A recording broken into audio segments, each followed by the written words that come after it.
Sir! Sir, huwag po, sir! Sir! Ito, ha? Sir! Sir, huwag naman po!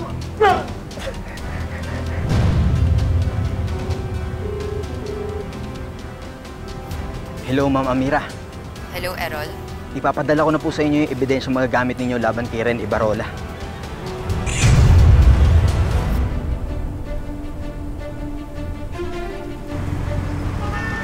Di ko siya iaharap sa inyo hanggat di nyo sinasabi kung bakit kayo nandito. Sir, may gusto lamang po kaming itanong tungkol kay Sargento Ren Ibarola. Nandito po ba siya? Ano nangyayari dito? Sergeant Ibarola, totoo bang nangmumulesya ka ng detainees ng presinto nyo? Sir, huwag naman ho tayong ganyan. Sir, Barola. kayo, puro kayo fake news, ha? Ang hihilig nyo sa fake news. Sir, kalat na po ang mga pictures nyo sa social media. Pictures? Anong pictures? Sir, ito po ang mga pictures.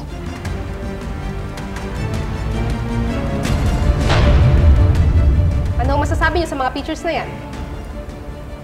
Paninirang puri yan. Malamang galit sa pulis gumawa niyan. Alam niyo yung trabaho namin, di ba? Maraming galit sa amin. Sa akin, maraming gusto manira sa akin. Sir, kahawig niyo po itong nasa pictures. Anong kahawig? Mukha niyo po yung nasa... Hindi ako yan. Walang enough evidence. Edited lang yung mga yan eh. Hindi ako yan. So ano Edited sinasabi yan. mo? Fake ang pictures na yan?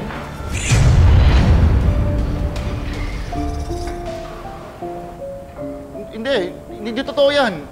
Itaga mo sa bato. Edited yung mga yan. Ang sipag naman ng kaaway mo. Ang daming fake pictures, oh. Tingnan. Akala ko ba hindi ikaw to? Walang iyam. Oh, ito fake pictures, oh.